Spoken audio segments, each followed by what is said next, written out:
Mes parents ont donné ma voiture de luxe à mon frère en mon absence. Face à leur partager, ce n'est qu'une voiture, je l'ai signalé volée. Quelques heures plus tard, la police. La serrure biométrique de ma porte d'entrée a émis un petit carillon, une douce lumière verte traversant l'obscurité du porche. Il était 23h45 un jeudi.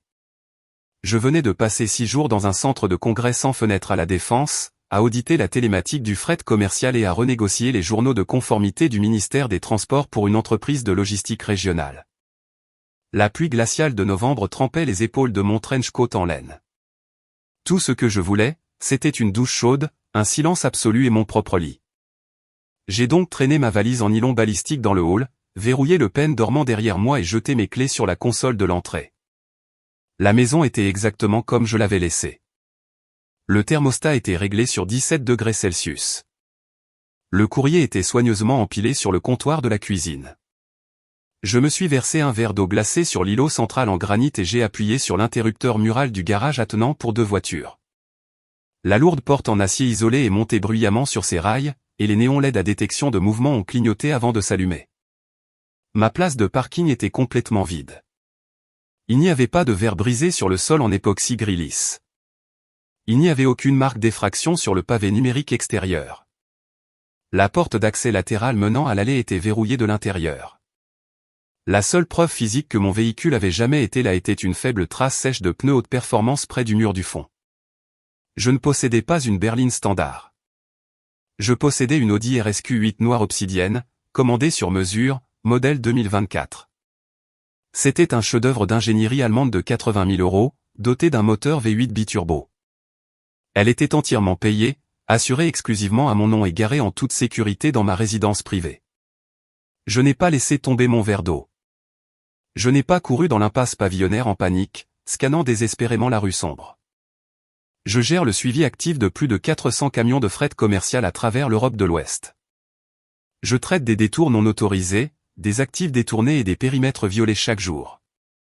Je sais à quoi ressemble une effraction, et ce n'en était pas une. Je suis retourné dans la cuisine, j'ai posé mon verre et j'ai sorti mon smartphone de la poche de mon manteau. J'ai ouvert le tableau de bord crypté de mon système de sécurité domestique et accédé à la caméra intérieure du garage, rembobinant la chronologie depuis l'heure actuelle. À 14h15 mardi après-midi, la porte intérieure menant de la cuisine au garage s'est ouverte. Ma mère, Éléonore, est entrée dans le cadre. Elle ne se faufilait pas.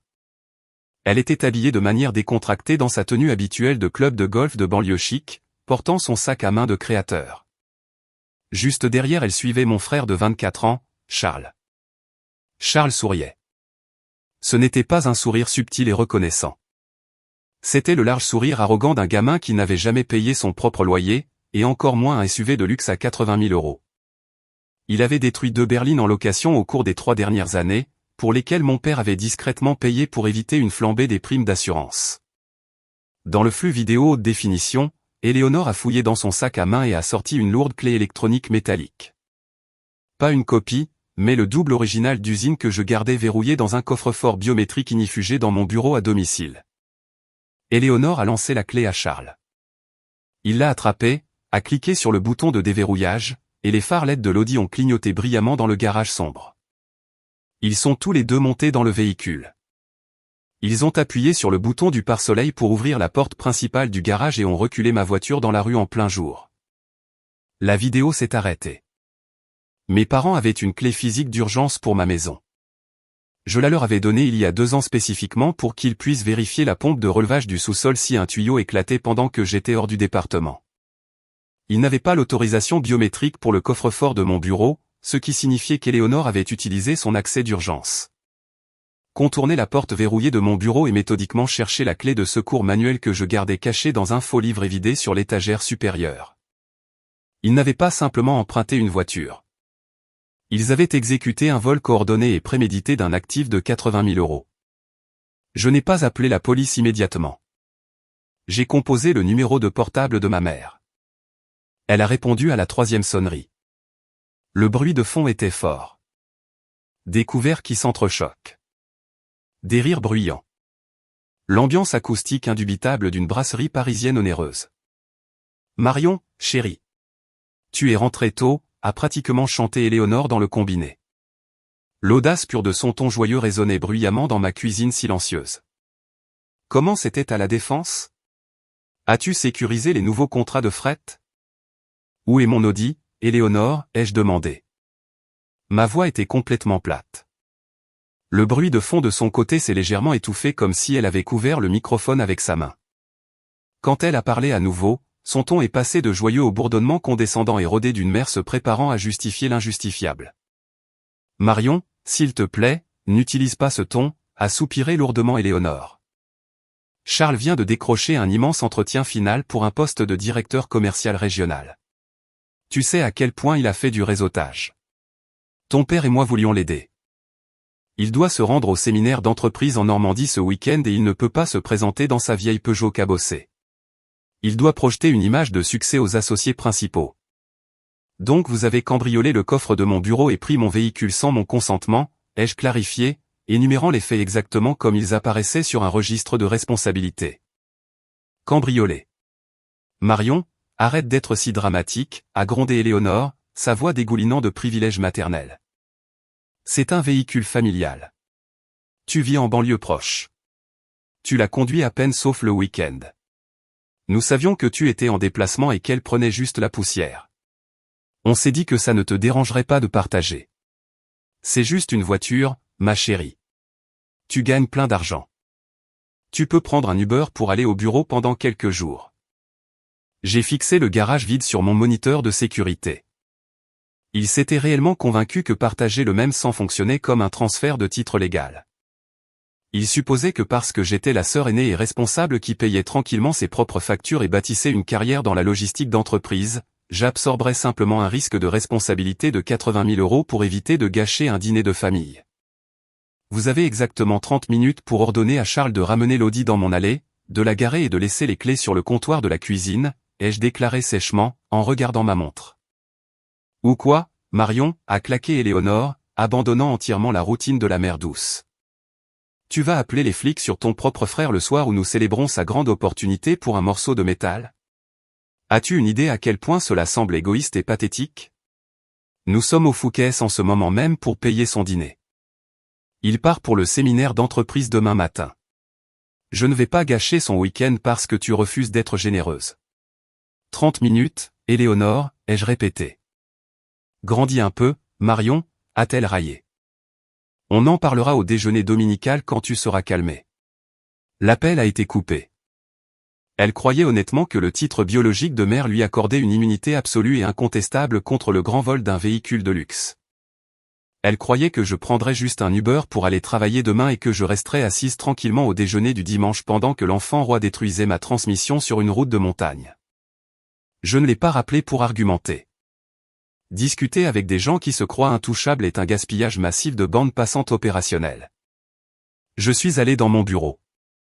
La porte de mon coffre-fort inifugé était grande ouverte et la clé de secours manuelle reposait nonchalamment sur mon sous-main. Je me suis assise à mon bureau, j'ai ouvert mon ordinateur portable et j'ai totalement contourné le commissariat de police municipale locale. Si j'appelais les policiers du quartier, ils classeraient probablement la situation comme un différend familial civil, iraient au restaurant et demanderaient à ma mère de régler ça. Je n'avais pas besoin de la police locale. J'avais besoin du réseau national parce que l'Audi était un modèle RS 2024 toutes options. Je ne m'étais pas contenté du GPS d'usine.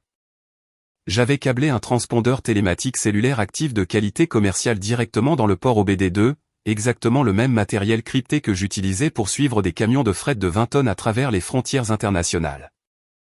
Je me suis connecté à mon portail propriétaire sécurisé. Le tableau de bord satellite s'est chargé instantanément. Charles n'était pas au restaurant. Il conduisait actuellement vers le sud sur l'autoroute A6, à 100 km de la ville, roulant à 150 km/h dans une zone limitée à 110. Il conduisait à près de 40 km/h au-dessus de la limite de vitesse dans un véhicule biturbo de 2,5 tonnes qui ne lui appartenait pas. J'ai pris mon téléphone portable et j'ai composé la ligne directe non urgente de la gendarmerie nationale, peloton d'autoroute. Opérateur gendarmerie 42. Une voix nette et professionnelle a répondu. Je m'appelle Marion Ashford, ai-je dit, lisant le numéro d'identification du véhicule directement sur l'écran de mon ordinateur portable. Je suis la seule propriétaire enregistrée d'une Audi RSQ8 2024 noire obsidienne.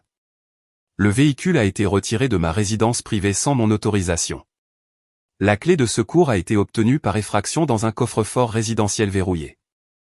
Signalez-vous le véhicule comme volé, madame, a demandé l'opérateur, le ton passant immédiatement de l'accueil standard à la saisie rapide de données. Oui, ai-je confirmé, mes yeux rivés sur le point rouge pulsant sur la carte satellite, bien que j'ai la télématique GPS commerciale en direct sur mon écran. Le véhicule se dirige actuellement vers le sud sur la 6, passant la borne kilométrique 112, à une vitesse de 150 km/h. Le conducteur est un homme de 24 ans. Il n'a pas ma permission pour utiliser le véhicule et il n'est pas listé sur la police d'assurance. Le cliquetis rapide d'un clavier mécanique résonnait dans le récepteur alors que l'opérateur entrait les coordonnées directement dans le réseau national. Nous avons un verrouillage sur le ping du transpondeur, Mademoiselle Ashford, a confirmé l'opérateur, sa voix se resserrant avec le protocole.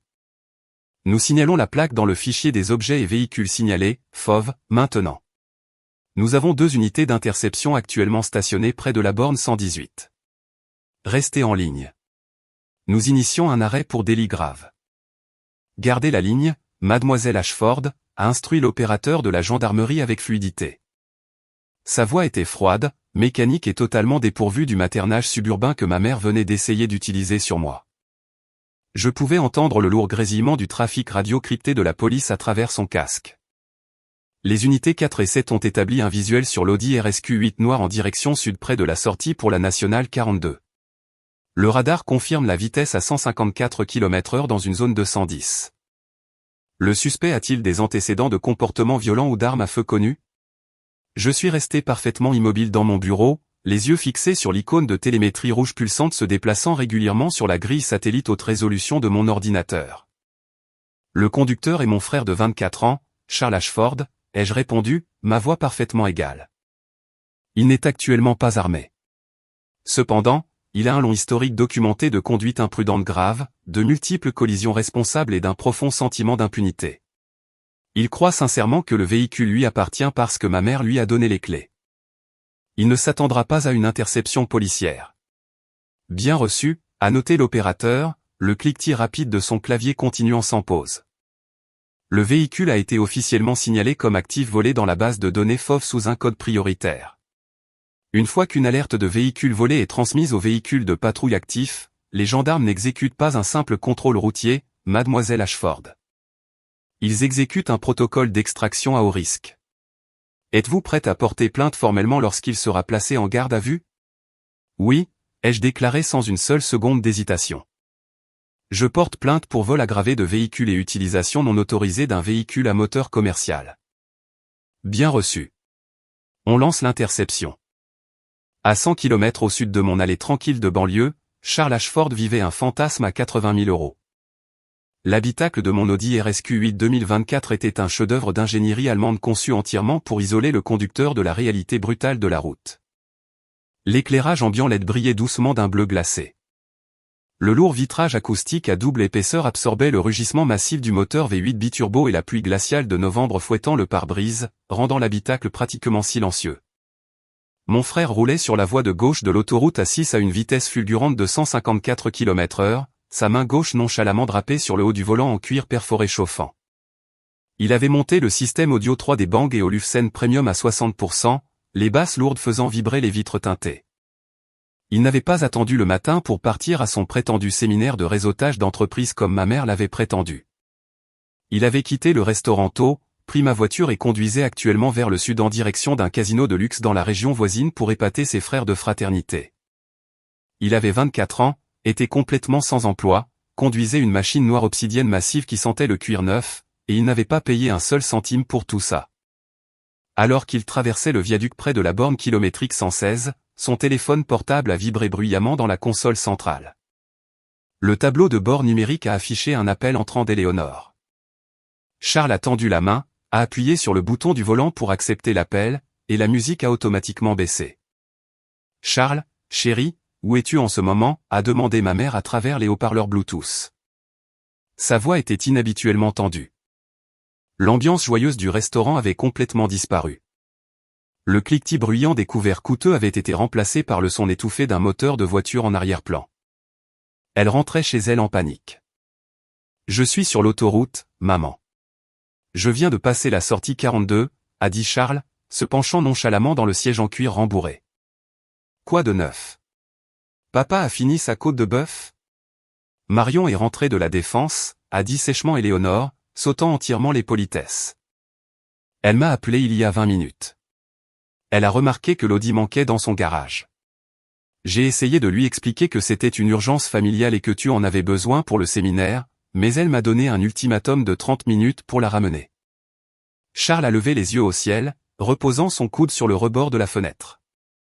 Tu plaisantes? Est-ce qu'elle tient vraiment autant à un morceau de métal? Dis-lui de se détendre. Je la ramènerai dimanche soir. Je lui ai dit ça, Charles, a claqué ma mère, sa patience maternelle s'usant contre la friction de la réalité. Je lui ai raccroché au nez pour lui donner une leçon, mais elle a contourné le commissariat local. Ton père vient de vérifier la caméra de la sonnette de sa maison via son application. Il n'y a pas de voiture de police garée dans son impasse, ce qui signifie qu'elle n'a pas appelé les flics du quartier pour se plaindre. Elle pourrait avoir réellement appelé la gendarmerie nationale. Charles a laissé échapper un rire bref et moqueur. Maman, arrête. Marion est une coincée du monde de l'entreprise. Elle ne va pas porter plainte pour vol de voiture contre son propre frère pour une virée le week-end. Les flics se moqueraient juste d'elle et lui diraient que c'est un litige civil. Tu as le double des clés. Elle ne peut pas prouver que je l'ai volé. Charles, écoute-moi, a insisté Éléonore, une véritable anxiété suintant enfin dans son ton. Je me fiche de savoir si elle peut le prouver ou non. Fais demi-tour tout de suite.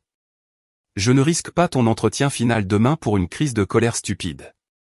Prends la prochaine sortie, ramène la voiture chez elle et laisse les clés sur le comptoir. Ton père et moi gérons Marion au déjeuner de dimanche. Ne la pousse pas à bout là-dessus. Charles a serré le volant plus fort, ses jointures devenant blanches. Son sourire arrogant a disparu, remplacé par une grimace profonde et pétulante. L'idée de renoncer à son symbole de statut à 80 000 € juste pour apaiser sa sœur l'enrageait. Il voulait la voiture pour le week-end. Il en avait besoin pour le casino. Il n'allait pas laisser la panique soudaine de sa mère gâcher sa soirée. Non, maman, a déclaré Charles, sa voix s'élevant au-dessus du bourdonnement des pneus sur la chaussée mouillée.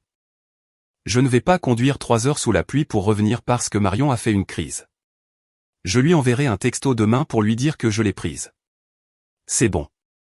Charles-André Ashford, tu fais demi-tour tous deux. La voix de ma mère a été brusquement coupée, non pas par un appel perdu, mais par une explosion aveuglante de lumière qui a complètement inondé l'intérieur de l'habitacle. Charles a physiquement reculé, levant son bras devant son visage. Le rétroviseur était entièrement consumé par un mur aveuglant de lumière LED stroboscopique bleue. Ce n'était pas une seule voiture de police qui l'arrêtait pour un simple excès de vitesse. Il y avait 3 SUV d'interception massive de la gendarmerie, aux couleurs bleu et blanc, qui l'encadraient activement. Un véhicule était positionné agressivement sur son aile arrière gauche, le piégeant efficacement contre le muret central en béton. Un autre bloquait la voie du milieu pour couper sa route d'évasion. Le hurlement mécanique assourdissant d'une sirène 2 tons a instantanément dominé l'appel Bluetooth, faisant vibrer le verre acoustique des fenêtres. L'instinct de survie de Charles a complètement court-circuité, il avait été arrêté 2 fois auparavant dans ses berlines de location pour des excès de vitesse mineurs. Les flics locaux s'étaient approchés nonchalamment de sa fenêtre, avaient demandé son permis et lui avaient remis une contravention. Mais ce n'était pas un contrôle routier. C'était une interception tactique synchronisée multivéhicule. « Maman » a crié Charles dans le micro Bluetooth, la panique inondant enfin ses veines. « Maman, il y a des flics partout. Ils m'encadrent. »« Charles, arrête-toi immédiatement » a hurlé ma mère à travers les haut-parleurs. « Mets tes mains sur le volant. Ne discute pas avec eux. Dis-leur juste que tu as emprunté la voiture à ta sœur. C'est un malentendu familial. » Le véhicule de tête a fait retentir son puissant klaxon pneumatique. 2 coups courts et assourdissants qui commandaient une obéissance absolue.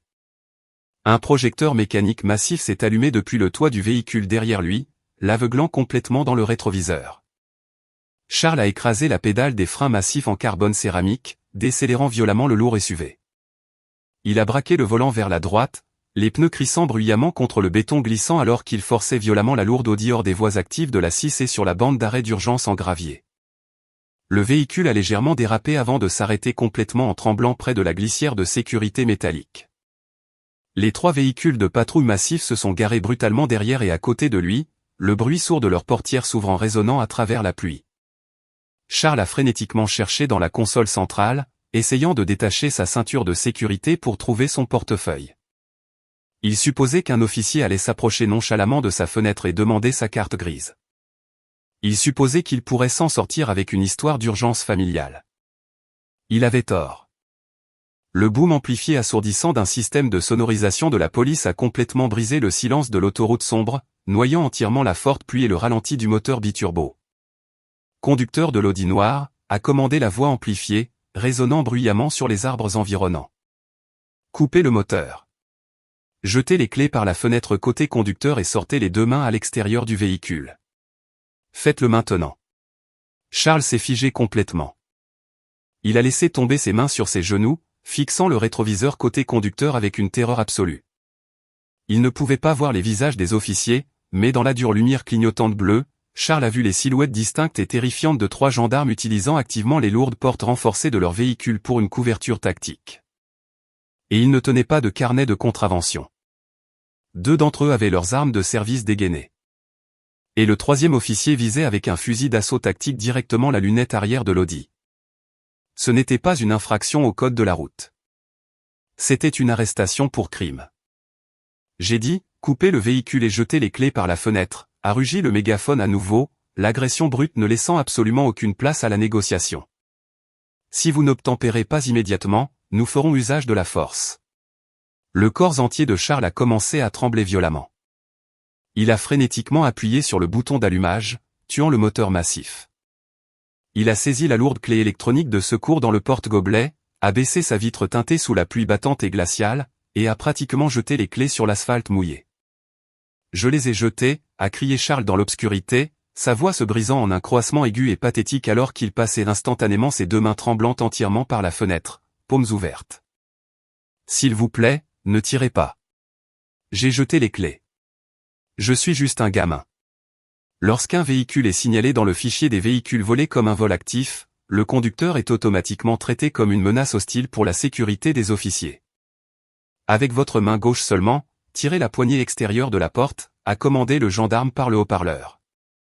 Ouvrez la porte, poussez-la grande ouverte et sortez en nous tournant le dos. Ne vous retournez pas, Charles a tâtonné aveuglément pour la poignée, l'ouvrant d'un coup sec et trébuchant dans la boue et la pluie battante. Il portait un blazer sur mesure coûteux et un jean de créateur. La tempête glaciale de novembre l'a instantanément trempé jusqu'aux os. Reculez vers le son de ma voix, a ordonné le haut-parleur. Ne baissez pas les mains. Charles a reculé en titubant le long de l'asphalte mouillé, ses baskets de créateur glissant sur le gravier lisse, ses mains levées haut en l'air. Et il sanglotait bruyamment, la pluie masquant complètement le son de ses pleurs terrifiés et essoufflés. « Attendez, s'il vous plaît », a crié Charles par-dessus son épaule. « C'est la voiture de ma sœur. Elle me l'a prêtée. C'est une voiture familiale. Vous faites une erreur. »« Stop !» a crié le gendarme. « À genoux, maintenant !» Les genoux de Charles ont flanché. Il est tombé lourdement sur le gravier mouillé et déchiqueté de la bande d'arrêt d'urgence. Les pierres pointues ont instantanément déchiré les genoux de son jean coûteux. Le cliquetis métallique lourd des menottes sortant d'une ceinture tactique a résonné bruyamment. Un gendarme massif a réduit la distance en 2 enjambées, saisissant avec force les poignets de Charles, les tordant violemment derrière son dos et les sécurisant avec une paire de menottes en acier lourd et glacial. Le clic du cliquet des menottes s'engageant a résonné sèchement dans la nuit calme. Voiture familiale, a raillé le gendarme, relevant Charles sur ses pieds et le plaquant poitrine la première contre le capot froid et mouillé de la Mégane RS d'intervention. Le propriétaire enregistré a signalé ce véhicule volé via une effraction de coffre résidentiel il y a 40 minutes. Vous êtes en état d'arrestation pour vol aggravé de véhicule. La lourde porte en acier du véhicule d'interception a claqué avec un bruit sourd et définitif. Charles a été brusquement scellé à l'intérieur de l'arrière exigu, suffocant et noir comme poix. Il s'est affaissé sur le banc en plastique dur, ses poignets hurlant de douleur à cause des menottes métalliques serrées qui mordaient sa peau. Son blazer sur mesure coûteux était complètement trempé, lourd de l'eau de pluie glaciale de novembre, et ses cheveux soigneusement coiffés étaient plaqués contre son front. Dehors, la pluie verglaçante fouettait sans relâche les fenêtres renforcées du véhicule. À travers l'épais grillage de la séparation de sécurité, Charles a regardé la destruction absolue de son week-end se dérouler sous la lumière crue des lumières tactiques bleues stroboscopiques. 2 gendarmes inspectaient méticuleusement l'intérieur de mon Audi RSQ8 avec des lampes de poche haute puissance. Ils ne la traitaient pas comme un véhicule familial emprunté. Ils la traitaient comme une scène de crime active et contaminée.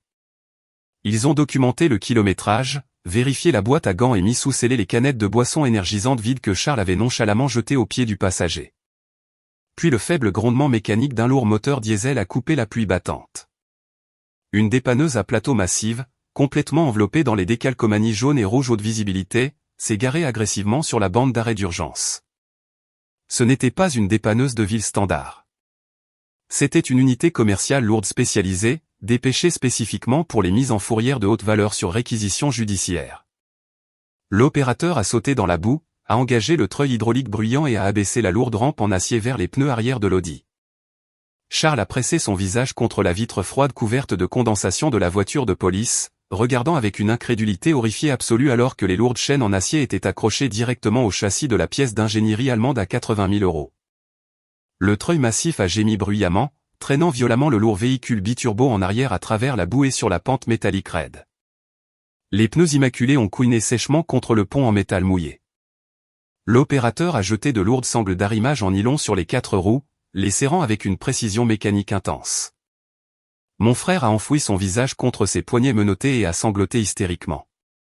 Il avait quitté le restaurant en se sentant millionnaire, impatient de montrer son symbole de statut volé dans un casino de luxe. Maintenant, il était un jeune homme de 24 ans, gelé et terrifié à l'arrière d'une voiture de police, regardant son accessoire à 80 000 € être emporté vers une fourrière d'état hautement sécurisée. Le gendarme massif a ouvert la porte avant côté conducteur du véhicule, s'est glissé derrière le lourd volant et a essuyé la pluie de son visage. Il a pris sa radio et a activé le micro. Centrale, ici unité 7, a rapporté le gendarme, sa voix dénuée de toute émotion. Suspect en garde à vue. Un homme adulte, 24 ans, transport vers le commissariat central pour traitement de vol aggravé. L'actif volé a été sécurisé et transféré à la fourrière principale de l'État. Le véhicule a quitté agressivement la bande d'arrêt d'urgence, s'insérant de nouveau sur l'autoroute A6. Il ne retournait pas au restaurant. Il conduisait vers la maison d'arrêt, à 100 km au nord. Ma cuisine de banlieue tranquille était encore chaleureusement éclairée par la douce lueur ambiante de l'éclairage sous les placards. J'étais assise parfaitement immobile sur l'îlot en granit, mon ordinateur portable ouvert devant moi. Le tableau de bord télématique cellulaire de qualité commerciale affichait l'icône rouge pulsante en direct de mon véhicule. Il ne se déplaçait plus à 154 km/h. Une bannière de notification verte nette était apparue en haut de l'écran, allumage du véhicule terminé. Vitesse 0 km/h actif en transit via transporteur secondaire.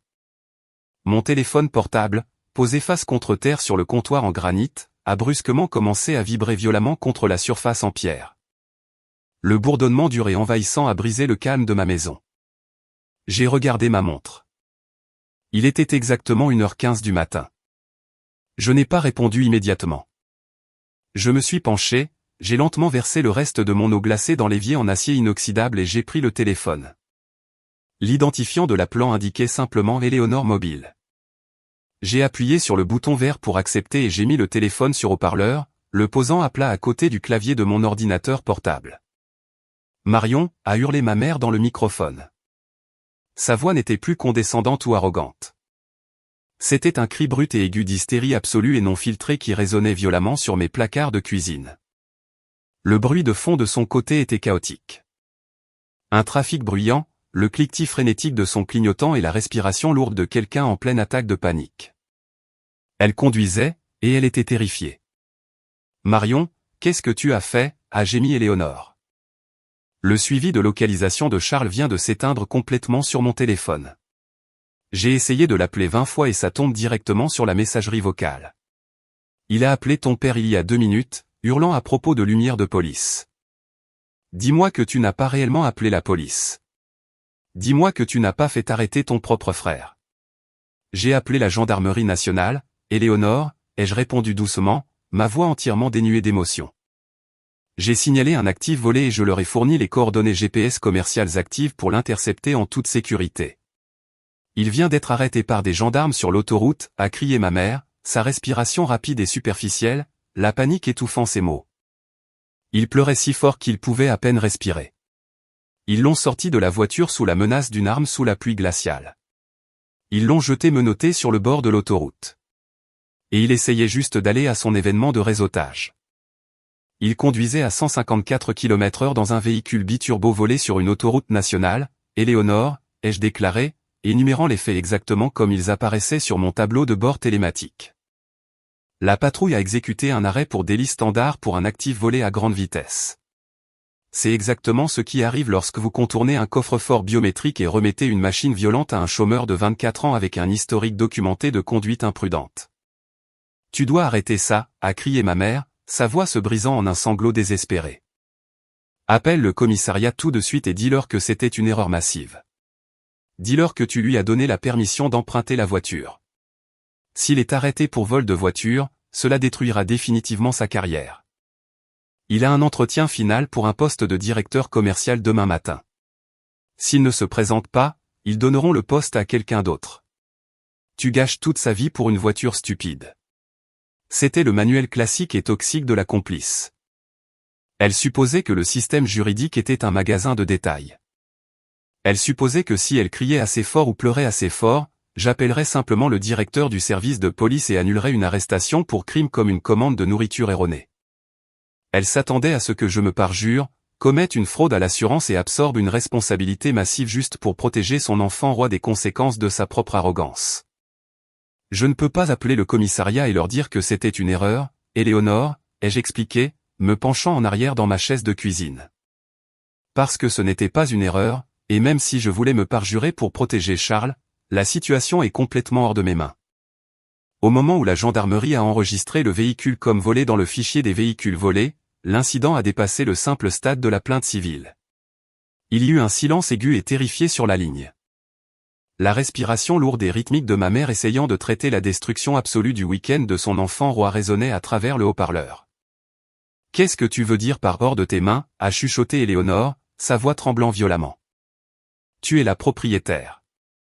Retire juste la plainte. » « Je suis la propriétaire enregistrée, oui, » ai-je confirmé calmement, tournant légèrement l'écran de mon ordinateur portable pour voir le protocole d'assurance automatisé qui venait de s'activer dans ma boîte de réception. Mais mon assureur de flotte commerciale détient la police de responsabilité sur cet actif de 80 000 €.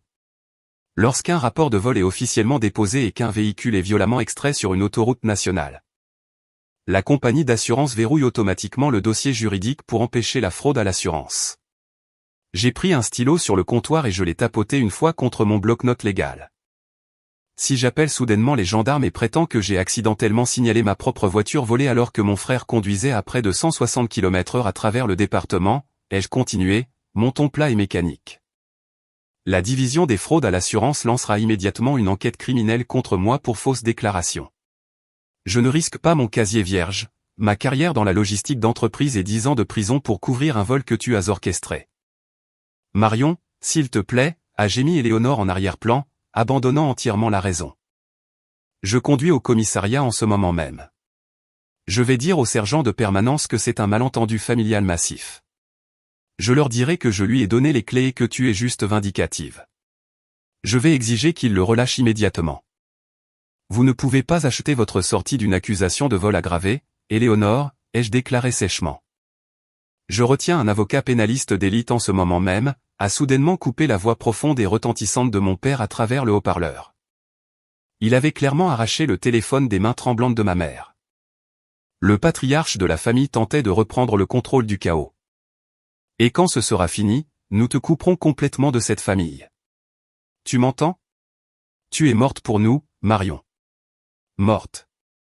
Bien reçu, ai-je dit doucement. J'ai déconnecté l'appel, placé le téléphone face contre terre sur mon bureau et fermé mon ordinateur portable. Il n'avait absolument pas réalisé que lorsque vous volez un actif d'entreprise activement suivi et hautement assuré, la réponse n'est pas une dispute à une table de dîner familiale. La réponse est un badge, une arme et une paire de lourdes menottes en acier. À 8h15 le vendredi matin, l'air à l'intérieur du hall d'accueil de la gendarmerie régionale sentait massivement la laine mouillée, la cire à parquet industriel et le café brûlé rassis. Les néons au plafond bourdonnaient d'un ronronnement bas et irritant qui semblait vibrer directement dans le sol en béton. Je ne me suis pas précipité au poste en panique. J'avais dormi exactement 6 heures, pris une douche chaude et m'étais habillé d'un blazer bleu marine sur mesure sur un chemisier blanc impeccable. Je me suis assise tranquillement sur un banc en plastique dur dans le coin de la salle d'attente, tenant une fine pochette cartonnée et mon smartphone crypté. J'étais arrivé 30 minutes avant pour fournir ma déclaration formelle sous serment au détective principal chargé des vols de voitures et signer l'autorisation de sortie pour mon véhicule mis en fourrière. À 10 mètres de là, debout agressivement devant l'épaisse vitre pare-balles du bureau d'accueil, se trouvaient mes parents. Arthur et Éléonore avaient clairement passé toute la nuit à conduire frénétiquement dans le département pour essayer de localiser leur enfant roi. Le costume habituellement immaculé d'Arthur était sévèrement froissé, sa cravate desserrée et son visage d'un rouge sombre et violent, marqué par l'épuisement et la rage réprimée. Éléonore avait l'air d'avoir vieilli de 10 ans en une nuit. Son maquillage de créateur avait coulé, ses cheveux étaient en désordre et elle serrait son sac à main en cuir coûteux si fort que ses jointures étaient complètement blanches. « J'exige de voir le commandant de permanence immédiatement », a hurlé Arthur à travers la petite grille de haut-parleurs circulaire dans l'épais plexiglas. Sa voix patriarcale retentissante résonnait bruyamment sur le sol en linoléum éraflé. « Mon fils, Charles Ashford, a été violemment retiré de son véhicule la nuit dernière sur la 6 par vos gendarmes. Il a été tenu en joue sous la pluie glaciale pour un énorme malentendu. Il est censé être à un entretien d'entreprise en ce moment même, et vous le détenez depuis 9 heures sans caution. C'est de la séquestration. » L'officier d'accueil, un vétéran avec des poches profondes sous les yeux, n'a pas bronché au cri. Il a simplement cliqué sur sa souris d'ordinateur, fixant son écran lumineux d'un air vide. « Monsieur, votre fils n'est pas détenu pour une infraction au code de la route », a déclaré l'officier, sa voix un bourdonnement mécanique plat d'épuisement municipal. Il a été intercepté alors qu'il conduisait un véhicule à moteur signalé dans le fichier des véhicules volés comme un actif volé de haute priorité.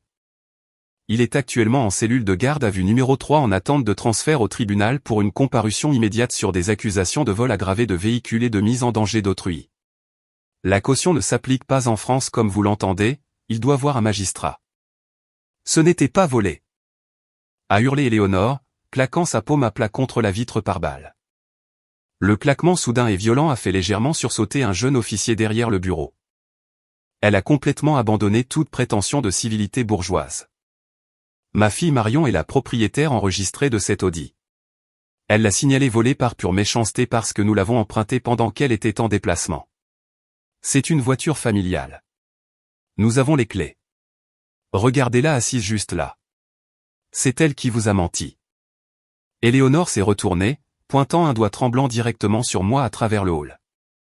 Marion, viens ici tout de suite et dis la vérité à cet officier, a commandé Éléonore, sa voix se brisant en un sanglot désespéré et aigu. Dis-lui que tu as donné les clés à Charles. Dis-lui que tu as fait une erreur. Si tu ne retires pas ces accusations à la seconde même, je jure devant Dieu que nous te déshériterons complètement. Charles perd toute sa carrière à cause de ta crise de colère.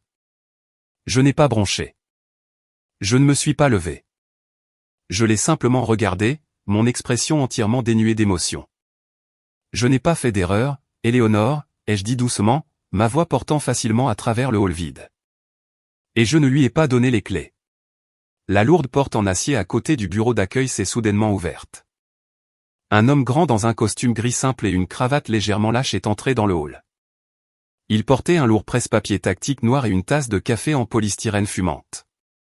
C'était le capitaine Meunier, l'enquêteur principal affecté à l'unité de lutte contre le vol automobile. Je lui avais parlé au téléphone à 3 heures du matin lorsque les gendarmes ont officiellement traité l'Audi à la fourrière. Monsieur et Madame Ashford, a dit le capitaine Meunier en prenant une gorgée lente de son café. Il n'avait pas l'air en colère. Il avait juste l'air incroyablement fatigué de traiter avec des gens privilégiés. Je suis le capitaine Meunier. Je gère l'extraction pour délit de l'Audi RSQ 8 2024. Êtes-vous les parents du suspect actuellement en détention ?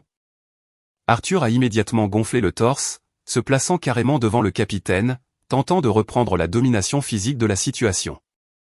Oui, nous le sommes, capitaine, a annoncé Arthur, sa voix retentissante tentant de masquer sa pure panique. Et je demande formellement que vous libériez mon fils immédiatement. Toute cette situation est une réaction catastrophique de ma fille. Elle était en déplacement pour affaires. Nous avons eu une urgence familiale. Nous avons accédé à sa maison, récupéré la clé de secours et permis à notre fils d'utiliser le véhicule pour assister à un séminaire d'entreprise. Elle utilise votre département comme une arme dans un conflit familial personnel. Il n'y a pas eu de vol.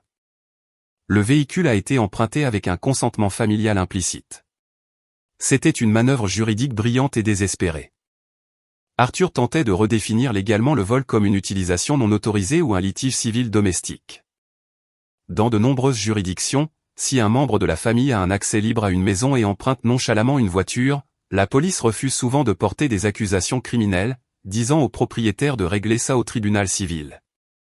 Arthur supposait que la police jetterait un coup d'œil à une famille de banlieue riche et bien habillée et laisserait simplement son fils sortir par la porte d'entrée avec un avertissement. Il avait tort. Consentement familial implicite, a répété le capitaine Meunier lentement, son ton complètement plat. Il a regardé son presse-papier, puis a regardé directement ma mère. Madame Ashford, votre fille vous a-t-elle explicitement donné la permission d'entrer chez elle et de retirer la clé de secours pour le véhicule à 80 000 €? Éléonore a instantanément vu une ouverture. Elle supposait que l'enquêteur cherchait une excuse pour clore le dossier et rentrer chez lui. Elle supposait que si elle avouait être l'actrice principale, la police en rirait simplement. Après tout, la police n'arrête pas les riches mères de banlieue d'âge moyen pour avoir emprunté la voiture de leur fille. Non, capitaine. Elle ne l'a pas fait, a admis Éléonore, sa voix dégoulinant de confiance maternelle, jetant ses épaules en arrière. Elle se jetait activement sur la grenade pour sauver son fils, complètement inconsciente que la grenade était déjà dégoupillée. Marion est incroyablement égoïste avec son argent. Je savais qu'elle dirait non. Mais je suis sa mère. J'ai une clé d'urgence pour sa maison. Alors je suis entré. Je suis allé dans son bureau et j'ai pris la clé de secours dans son coffre. J'ai donné les clés à Charles. Je lui ai dit qu'il pouvait l'utiliser. Mon fils n'a rien volé. Il agissait sous ma permission explicite. Éléonore a croisé les bras, un sourire suffisant et triomphant revenant enfin sur son visage épuisé. Elle m'a regardé à travers le hall, ses yeux brillants d'une pure arrogance. Elle venait de fournir à son enfant roi un alibi en béton. Si elle lui avait donné les clés, il ne pouvait pas être accusé de vol de voiture. Le capitaine Meunier n'a pas souri. Il n'a pas fermé son presse-papier. Il a pris une autre gorgée lente de son café, le silence dans le hall s'étirant pendant plusieurs secondes angoissantes. Laissez-moi m'assurer de bien vous comprendre, madame, a dit Meunier, sa voix tombant dans un registre bas et dangereux qui a instantanément commandé toute la pièce. Vous déclarez officiellement au procès-verbal à l'intérieur d'une gendarmerie que vous avez utilisé une clé d'urgence pour entrer dans une résidence privée sans l'autorisation du propriétaire. Éléonore fronça les sourcils, son sourire suffisant vacillant légèrement. Eh bien, oui, mais c'est la maison de ma fille. Je ne suis pas une étrangère. Et vous déclarez en outre, a continué Meunier, tirant un stylo de sa poche de poitrine, que vous avez contourné un bureau à domicile verrouillé. Localisé intentionnellement une clé de secours manuelle et ouvert un coffre-fort biométrique verrouillé spécifiquement pour retirer un actif automobile de haute valeur. Le visage d'Arthur est soudainement devenu complètement pâle. La confiance patriarcale s'est entièrement évaporée. Il a réalisé exactement ce que sa femme venait de faire. Éléonore, arrête de parler, a sifflé Arthur, saisissant son bras violemment. Ne dis pas un mot de plus. Pourquoi devrais-je m'arrêter, a claqué Éléonore, retirant son bras, complètement inconsciente du piège légal se refermant sur sa gorge. Elle a regardé le capitaine, sa voix montant dans une hystérie défensive. Oui, capitaine. J'ai ouvert le coffre. J'ai pris la clé parce que mon fils avait besoin d'une voiture et qu'elle ne l'utilisait pas. Ce n'est pas un crime d'emprunter une clé à son propre enfant. En fait, madame, a dit le capitaine Meunier, cliquant sur son stylo avec un claquement sec et définitif. Je me suis enfin levé du banc en plastique dur. J'ai pris mon enveloppe cartonnée, j'ai marché calmement sur le sol en linoléum et je me suis arrêté directement à côté du capitaine. Je n'ai pas regardé ma mère. J'ai regardé entièrement Meunier. Capitaine, ai-je déclaré doucement, lui tendant l'enveloppe. À l'intérieur se trouve une clé USB horodatée haute résolution contenant les images de sécurité intérieure de mon garage, du hall et du bureau à domicile. Elle documente clairement 2 individus, Eleonore et Charles Ashford, coordonnant l'entrée non autorisée dans mon coffre biométrique et le retrait subséquent du véhicule. Eleonore a fixé l'enveloppe, la bouche légèrement ouverte, le sang se drainant complètement de son visage. Merci, mademoiselle Ashford, a noté Meunier, plaçant fermement l'enveloppe sur son presse-papier. Il a regardé ma mère, son expression complètement dénuée de sympathie. Madame Ashford, a annoncé Meunier, sa voix résonnant bruyamment sur la vitre pare-balles. Vous venez de confesser formellement un cambriolage résidentiel prémédité en admettant que vous êtes entré illégalement dans un coffre sécurisé pour retirer un actif de 80 000 €. Vous n'avez pas innocenté votre fils. Vous avez simplement admis être la principale co-conspiratrice dans un délit aggravé. Arthur a laissé échapper un gémissement bas et pathétique, enfouissant son visage dans ses mains. Il s'est entièrement éloigné de sa femme. Cambriolage, a chuchoté Eleonore, sa voix se brisant en un croassement aigu et pathétique. Ses genoux ont légèrement flanché et elle a saisi le bord du bureau d'accueil pour ne pas s'effondrer. Non, attendez. Vous ne pouvez pas m'arrêter. Je suis une mère. C'était juste une voiture. Je n'ai rien cassé. J'ai utilisé une clé. Vous avez utilisé une clé d'urgence pour commettre un vol, madame, a corrigé Meunier avec fluidité, tirant une paire de lourdes menottes en acier de l'arrière de sa ceinture. Et votre fils est actuellement assis dans une cellule de détention parce qu'il a été pris en train de conduire l'actif volé à près de 40 km/h au-dessus de la limite de vitesse. Retournez-vous et placez vos mains derrière votre dos. Le cliquetis métallique lourd des menottes en acier du capitaine Meunier s'engageant autour des poignets manucurés coûteux de ma mère a résonné violemment contre la vitre pare-balles du bureau d'accueil. Éléonore a laissé échapper un souffle court et brusque. La matriarche de banlieue polie et condescendante qui m'avait joyeusement dit d'arrêter d'être dramatique et de prendre un Uber pour aller travailler à peine 12 heures plus tôt s'est complètement volatilisée. Son sac à main de créateur est tombé lourdement sur le sol en linoléum éraflé, renversant son maquillage coûteux, un jeu de clés de maison et un reçu froissé de la brasserie qu'elle avait visité la veille.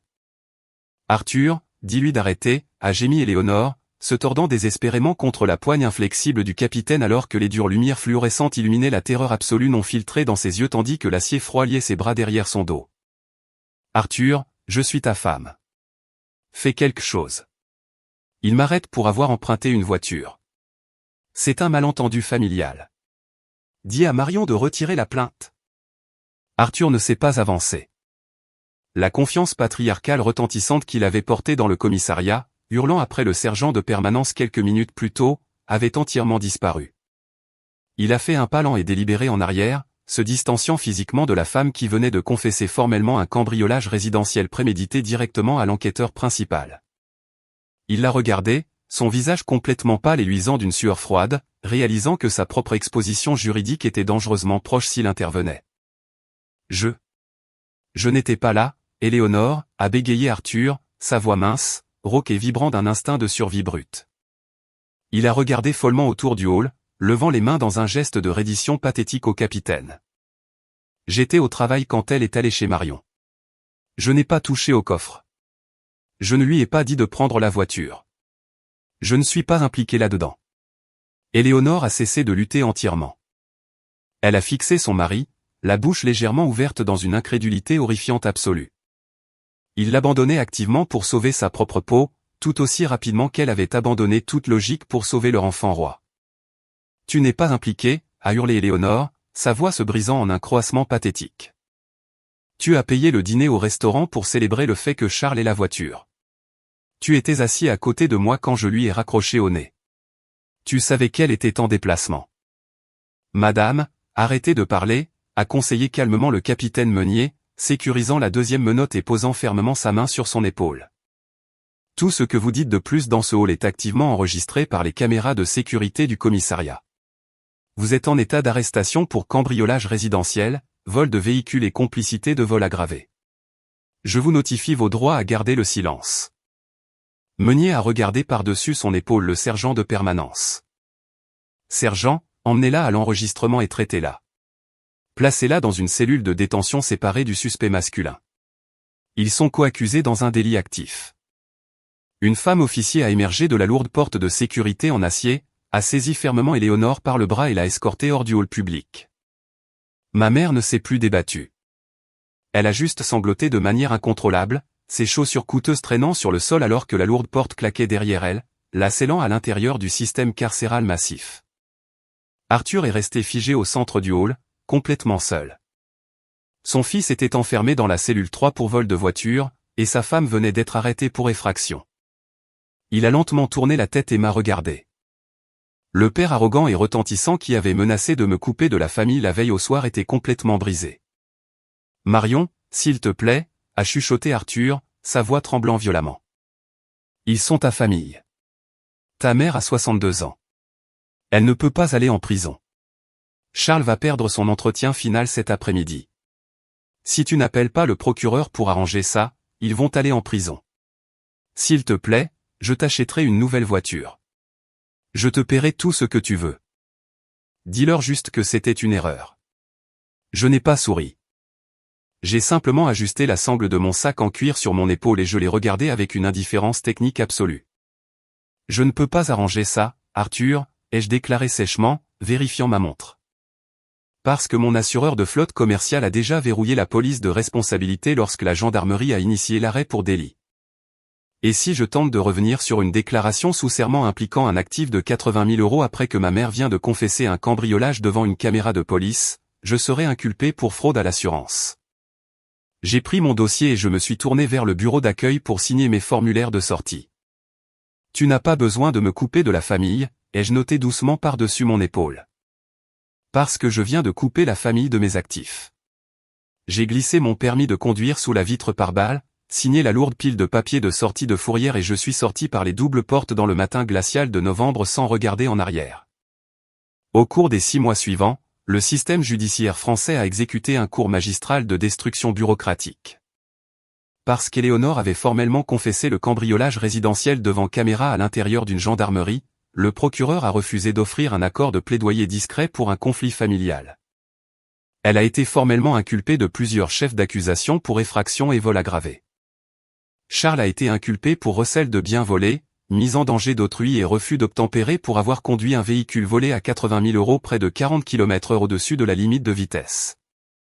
Arthur a été forcé de liquider complètement son portefeuille d'actions de retraite immaculée juste pour payer leurs frais de justice massifs et retenir un avocat pénaliste d'élite. Les honoraires juridiques exorbitants ont complètement vidé les économies de la famille. Charles a entièrement manqué son entretien final pour le poste de directeur commercial régional alors qu'il était assis dans la cellule de détention. Lorsque le responsable du recrutement a effectué une vérification standard des antécédents et a découvert une accusation de vol de véhicule aggravé en attente, ils ont immédiatement annulé sa candidature et l'ont mis sur liste noire dans l'industrie.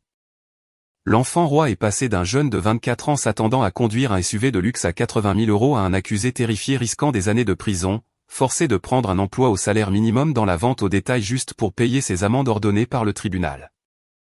La réputation de banlieue immaculée d'Éléonore a été complètement anéantie et son club privé a révoqué son adhésion le matin exact où son arrestation a été publiée dans la presse locale. Ma police d'assurance commerciale a couvert le remorquage lourd et les frais de fourrière pour l'Audi. La gendarmerie m'a rendu mon véhicule 48 heures plus tard, complètement indemne. J'ai engagé une entreprise de sécurité spécialisée pour mettre à niveau les serrures biométriques de toutes les portes extérieures de ma maison, révoquer définitivement les codes d'accès d'urgence de mes parents et déposer une demande d'ordonnance de restriction permanente contre toute ma famille. Qu'un juge a accordé sans une seconde d'hésitation. Il pensait pouvoir utiliser un titre familial pour voler un actif d'entreprise massif et hautement assuré. Il pensait que je paniquerais simplement, absorberais la responsabilité et prendrais un Uber pour aller travailler afin de protéger la virée du week-end de mon frère. Ils ont complètement oublié qu'une directrice logistique commerciale ne discute pas avec les voleurs de voitures. Je suis juste la télémétrie, j'appelle la gendarmerie et je laisse l'État gérer le reste.